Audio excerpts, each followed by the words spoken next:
Hey, Motorman here, and it's Sunday morning. I just got back last night, got in about 11 o'clock from the Harley Davidson media event in Arizona. Got a chance to ride these new ST bikes on the track and of course on the road.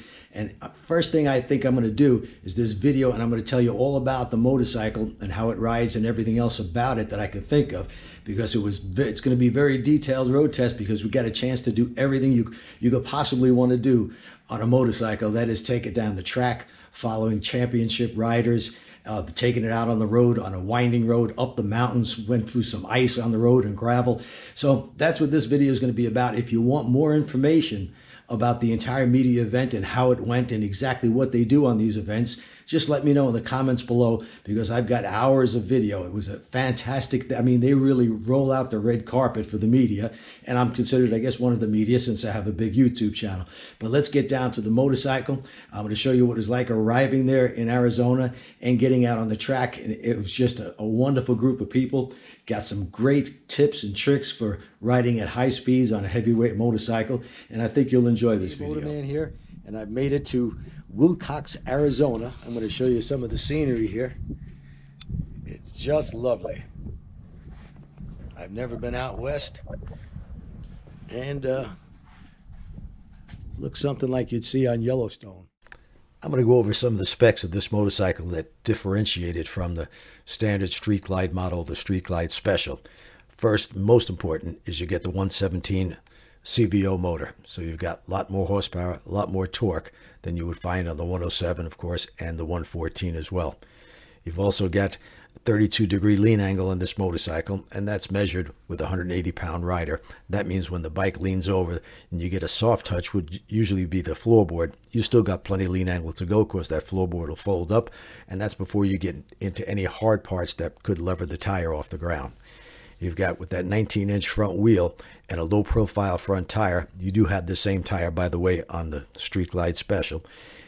It turns in a lot quicker. The lower profile of the tire, the quicker the motorcycle is going to turn in when you lean the bike.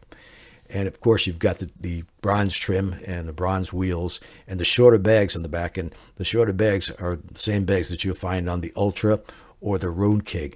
And the reason for that is when you lean the bike over, the last thing you want to be doing is scraping the bottom of your bag. So that's something you don't have to worry about on this model, which on a Street Glide Special, yeah, it is possible to scrape the bottom of those bags if you lean the bike a bit too far. Of course, you got everything blacked out, the blacked out motor with that bronze trim, blacked out forks. It is a sharp looking motorcycle, and it is the basis of the race motorcycle that won the King of the Baggers. And this is the actual motorcycle ridden by Kyle Wyman that came in first, won the King of the Baggers race. His brother Travis came in second. It is the 131 version of Harley Davidson's CVO motor, blueprinted. I believe they said it puts out about 160 horsepower. And of course, the suspension is raised up for more lean angle. And you've got a racing slick on the back for the best possible traction.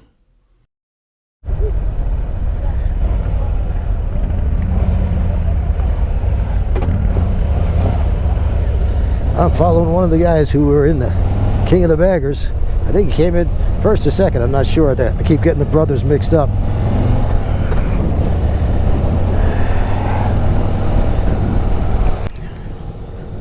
Here I'm being shown the proper line through the track, the quickest line, and the way to keep the motorcycle as straight up as possible for the most amount of traction while going through these curves.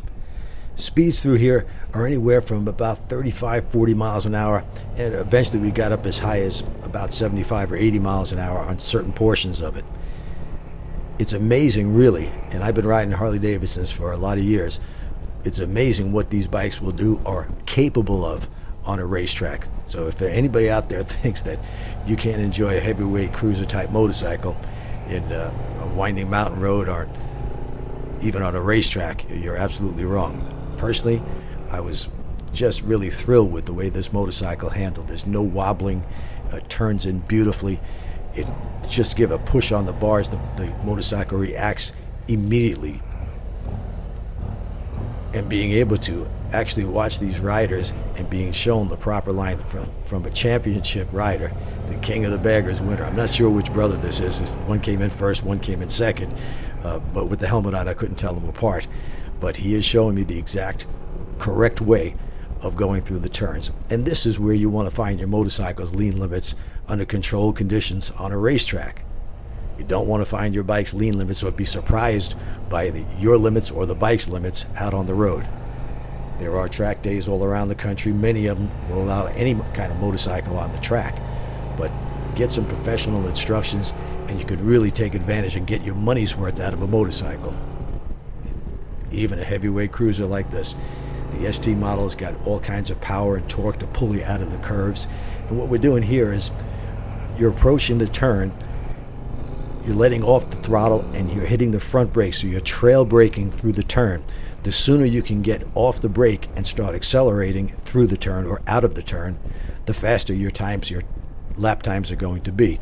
And that's what both Kyle and Travis were really good at, and why they won the race is not how fast you go and then brake hard into the turn. It's how fast you can get into the turn, allow trail braking, and basically steer the motorcycle through the turn with your front brake on, and then get off that brake and begin accelerating out of the turn.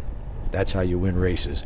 And amazingly, these bikes did extremely well on the racetrack. Had a lot of fun with them. I don't have a bad word to say about these motorcycles. They are, as I've said before, the state of the art in heavyweight motorcycles. Better than any other. And you can disagree with me if you want to, but Harley Davidsons have come a long, long way in the past 15 or 20 years. When you can take a heavyweight motorcycle like this that wasn't specifically designed for racing and get it out on a racetrack and really have some fun with it, I think that's something to be proud of. So how well does this motorcycle handle? Just let me say this. The motorcycle's lean limits and the handling capability of the motorcycle will far exceed the average rider. I can guarantee you that. It's really amazing what an 814-pound motorcycle, plus, of course, the rider's weight, can do on a racetrack like this. And this is where you want to find your limits and the motorcycle's limits. And pretty much, you can guarantee you're not going to find your limits on this motorcycle without some serious training. I was lucky enough to be at this event and have professional riders, race winners, show the proper line and the proper way to do that. Now, I'm not showing you here the pre-instructions that we got, and they explain the techniques, how to trail brake properly, how to get into the turn and use that front brake properly. And a lot of people say, if you hit that front brake with the motorcycle leaned into a turn, it's going to straighten up the bike. And that is true. If you don't know what you're doing and you grab or snatch that front brake, that could happen. But in this situation here, when done properly, trail braking into the turn is the quickest way. The sooner you get off the throttle, off the brake, and back on the throttle, the quicker you're going to be through these turns.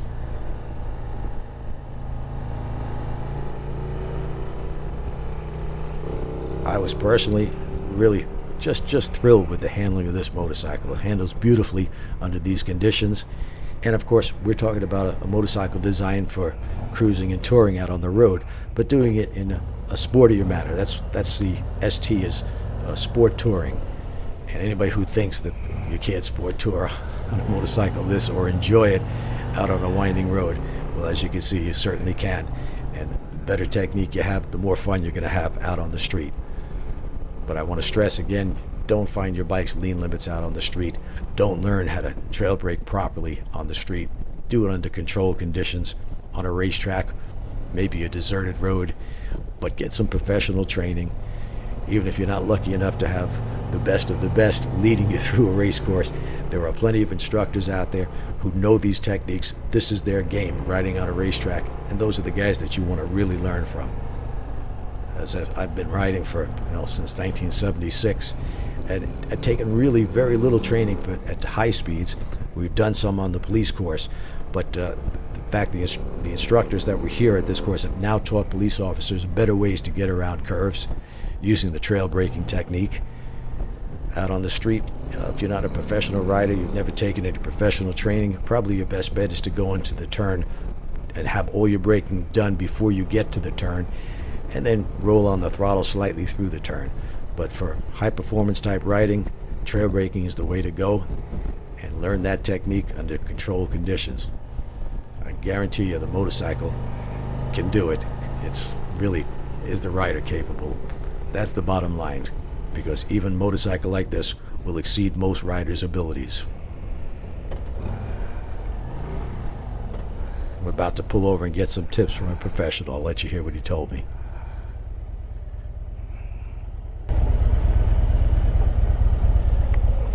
Looking good. Really? Yeah.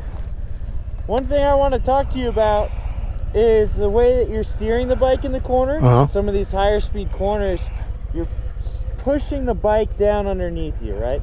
And I understand in some tight quarters, that's okay.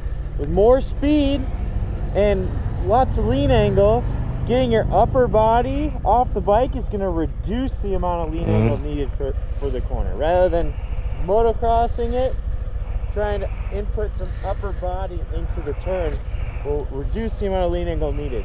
Does that make sense? Yes. All good? Okay. What he was telling me is, since I'm used to leaning away from the turn of the motorcycle, in other words, keeping my weight on the high side, that under conditions like this on a racetrack for the fastest way around the curve, you want to lean off the motorcycle so that you could push the bars upright away from the turn so that you're not getting near your lean limits. That helps with both traction and keeping the bike more upright in the curve while leaning your body to the low side. It's just a faster way around the curve. I had a little trouble implementing that, and as my students do sometimes when I tell them about leaning the opposite way of the curve, they have some problems implementing that, and now I understand that they want to do it, and of course I want to do what he's telling me to do. It's just practicing enough to get really good at that particular technique. It takes a while, as anything else, it doesn't come to you immediately, so I don't care how good you are, there's always somebody who's better, and there's always somebody who could tell you the better way of doing it. All good. One time I found doing the opposite, that of course that was what I normally do, and then I said, oh, okay, I got to lean with it and push it up. There's nothing wrong with that. Yeah. You're just only going to be able to go so fast through a turn, right? Right. Take away lean angle, you can carry more speed and have more traction. The further you lean the thing over, the more at risk you are. Now in tight turns, tight quarters, that's fine. On the racetrack, input some upper body, get the bike more upright. This is supposed to be the best part of the ride as far as turns, twists and turns, but they warned us there's a lot of gravel spread out on the road, so you got to be careful. Now we're back out on the road where probably 99.9% of the riders who will buy this kind of motorcycle or this particular motorcycle will be riding. So how does it ride when you're out on the street? Well, I can tell you this, in this area, we're in Wilcox, Arizona, the streets aren't in really good shape. It's not that there's potholes, but I guess because of the summer heat here being well over 100 degrees, it's sort of buckled the pavement, and it is a bumpy ride. Now, right here as we're going through the park, I guess this has been recently paved, so this is actually the best stretch of road. It took us about an hour to get to this area, and that whole hour was a pretty miserable ride. Didn't do any talking on the motorcycle because it was bouncing around so much, and also we had a lot of wind. But the riding position of the Street Glide ST, very similar to the other Street Glide models. You're in upright position. It's very comfortable. It's a nice, perfect for me anyway, stretch to the handlebars. My elbows are bent. I'm in a perfect cruising position. Could ride all day, except for one thing. This is the fault I found with this motorcycle is after about an hour riding, yeah, that seat gets a little uncomfortable. For any kind of serious touring, you want to get a more comfortable seat, either one of the Harley's aftermarket seats or a Corbin or a Mustang seat, something like that, because it is thinly padded and it's designed to hold you in a particular position. After a while, that gets a little bit tiring. In fact, that's the only fault I could find with the bike. As far as performance, with that 117 motor, people always want more power. Well, that's more power than the 114 and, of course, the 107. And it's more power than you probably ever need. But if you want more, well, there's the Stage 4 kit. I did ride that motorcycle they had there with the 131. And, yeah, it's fun. It's got all kinds of power. But that 117 also has more power than you'll ever need, and is very smooth motor. Now, I can't tell you anything about how much heat the bike throws off, because right now we're riding in temperatures of about 45 degrees, and as we're going up this mountain, it's getting colder. In fact, it drops below freezing. You're going to see some snow in a little while. But the bike handled this road beautifully. Love the way it handled. Very similar to other Harleys that I have. My Road King, for instance, has the 13-inch rear shocks. And it's kind of tough to bottom them out. You got to go over some serious bumps to bottom out those 13-inch shocks. They have 3 inches of travel in the rear. And, you know, it's on the right is on the firm side, but that's, for this particular type of motorcycle, that's expected. If you had too soft a ride, the bike's going to tend to wallow around the curves, and especially when you start putting some touring gear on, maybe a passenger. And as you probably know, this bike is set up strictly for a solo rider. Doesn't even have passenger pegs. Of course, those are things you could add, but the idea of this is that this is the sportiest of the Harley touring motorcycles, so it's set up properly. Now, I didn't mess around with the boom box or the radio while I'm riding, but it's got all the modern amenities. It's got navigation. You can hook your phone to it. I've got my phone hooked to it, and you can listen to music. I have XM on my phone, so when I plug it into the motorcycle via Bluetooth, yeah, I've got XM on the motorcycle as well.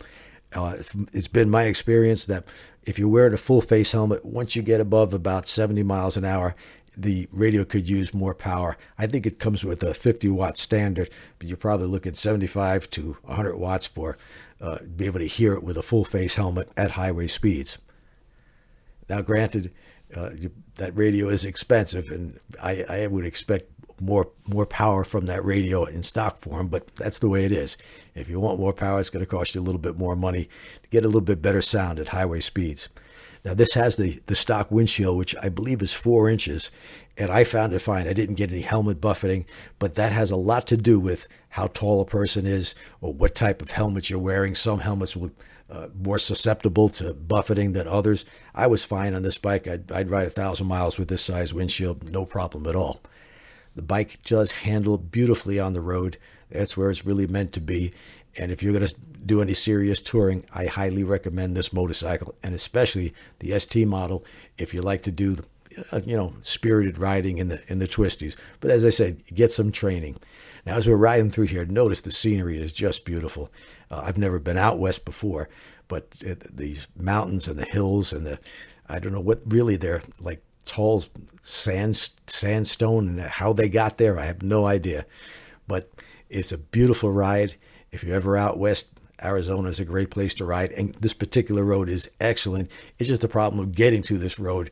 It's not the best. Where Wilcox, Arizona is really the middle of nowhere, and that's the reason they set up that racetrack there, I'm sure, because nobody wants a racetrack where there's homes nearby. Well, there's nothing around this racetrack, and this was an excellent ride. Get to feel the motorcycle doing what it was designed to do, which is long rides, touring, etc. With the exception of the seat, found no fault at all with the bike. Handled beautifully on the road. And even if you put a passenger on board here, because you've got the 13-inch shocks, that gives you 3 inches of travel, I don't see any problem unless you're really weighting the bike down. In that case, I would say, if that's the type of riding you do, two-up riding with your bags full of luggage, or maybe a tour pack on the motorcycle, yeah, maybe look to get Olden shocks or some aftermarket shocks with a little bit more travel. The models we rode had the optional RDRS system. It's traction control, and it really comes in handy. The higher up we went, the colder it was getting, and we're starting to run across some gravel, and eventually, as you're going to see here, actual ice on the road. Now notice that drop off on the left, that went way down, a couple of thousand feet. I didn't want to look down there at all. Here's the ice, and really it did nothing to the motorcycle because the RDRS clicked in, the traction control, and it stopped the bike from possibly going down. It also helped when I hit some gravel that I didn't see, and I could feel the back tire. You could actually feel it, that RDRS system kick in and help you out. So for $1,025, I highly recommend it, especially in situations like this. And it doesn't have to be icy situations. A lot of times just out on the road, even here in Florida, you come around a turn and find yourself in some sugar sand, and it will definitely save your life. Well worth it. Here we are approaching the top of the mountain, And you know, if you're just trying to decide whether you want an ST model or the Street Glide Special or Road Glide Special, if you tend to be more of a spirited rider, you like to really tear up the twisties, I would definitely go for the ST model. As far as price, I believe it's somewhere around $33,000, not counting any taxes or dealer markup or anything like that. It's about $33,000, so you're going to pay about $1,600, $1,650 more than a Street Glide Special similarly equipped. And is it worth it for you if you like the styling of the fender and the trim and set, etc., and you tend to ride more on the sporty side? Yes, definitely go for the ST. It's a fine touring motorcycle, a lot of fun to ride, and I'm sure you just can't go wrong. Yes, it's a lot of money, but you know, you want something good, you're going to have to pay a little bit more money. It's as simple as that. If you want to see more about this ride and the media event, just let me know in the comment section. Well, that's it about the particular motorcycle, the ST bikes, either the Road Glide or the Street Glide. Really the same thing. It's just a matter of taste, whether you like the Road Glide type fairing or the Batwing fairing. I personally prefer the Batwing for no particular reason. I just like the looks of it. But I want to give a big shout out to Harley Davidson for inviting me out there. Had a wonderful time. Met a whole bunch of great people, other YouTubers, and I enjoyed it very much. Remember, if you'd like to see more about this media event and more about the story itself, I've got interviews to show you. I've got a couple hours of video, so just let me know in the comment section. If you'd like to know every detail, I've got the details for you. Hope you subscribe. Hope you enjoyed this video, and I'll be putting up some more stuff in just a few days.